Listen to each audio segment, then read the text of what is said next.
Welcome to Mich Minnie. Come on in. Alright, so this is Mich and Minnie's. We have about 42 people living under 2 roofs here. And it's an incredible community. We all function under a work hours system. So we all have 4 hours of work in the house every week, and so that's distributed amongst a bunch of different jobs. So some people are cooking for 3 of their hours every week. Some people are cleaning. Some people are doing leadership positions, like working as a president or functioning as a secretary or a work manager. And so with that, there's kind of a sense of responsibility, and everyone has their own part of the house that they need to keep clean or need to help with. There's no process of choosing the people that we think would fit best here. It's all about including anyone. Anyone that wants to live here can live here, and it's a beautiful thing. Yeah, we're cooking dinner for the co-op tonight, and it usually takes about 3 hours, although you can make it more like 2 if you're rushing. And yeah, you have to have gluten-free options and vegetarian options, vegan options, but it's all a lot of fun. I get to cook with Marge, who's awesome, and everyone's really accepting, so even if you cook a crappy meal, everyone's like, oh, it's so good, and they all clap for you anyway, which is great, so. Meatballs tonight. Yeah, I am washing all the dishes that the dinner cooks made right now, but I really can't complain because dinner was good tonight, so gotta pay your dues. Whoa, what a lead! You led with the thought. Why did you go alone? You have 5. I already had lunch, but then everybody came in and started making food, so I made more food. And that's what co-op life is like.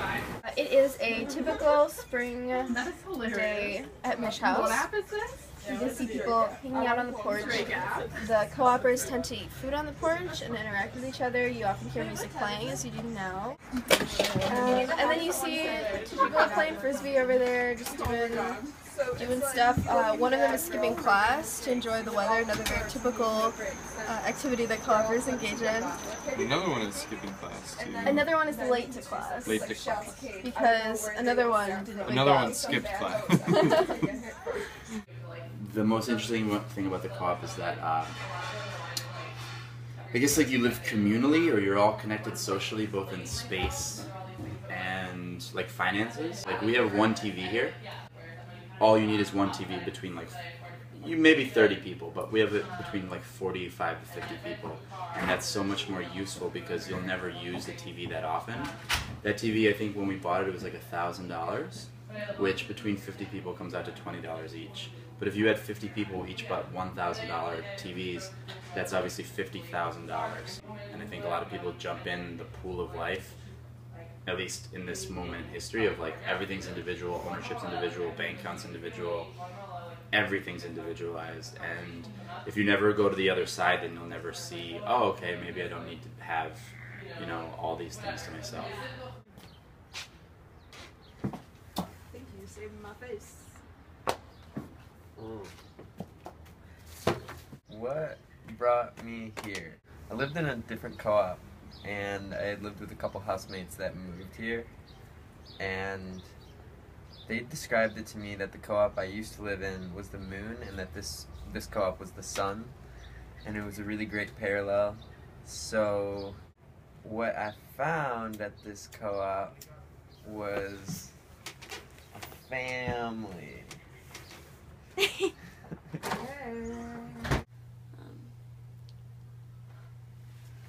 I think I found that people are like willing to do a lot to try to make other people feel welcome. Like I don't regularly walk into this house and have people not acknowledge me. Everyone wants to be open, and it makes for like an environment where people feel pretty accepted.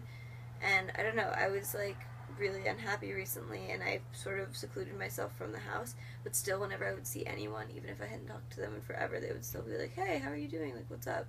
And it's just like, it's really nice to be reminded so much that like people care about you just inherently because you're in the space.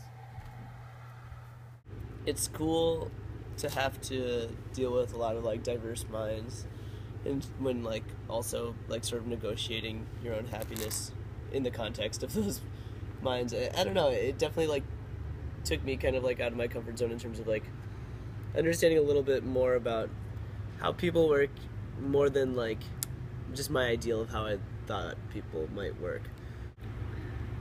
It also is pretty tiring sometimes.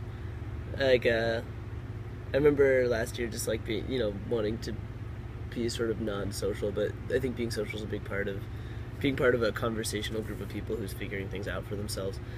Everyone here is so friendly and like so quick to laugh and so quick to tell jokes. I found in the co-op a whole like really functioning community of people that support each other and serve as a really good model for community living. The communication model is really strong here, and also the focus on people doing their jobs for the co-op well and holding each other accountable to do their jobs well, which I found really inspiring, because it was really the first group of young people that I'd found who were really so self-managing in that way.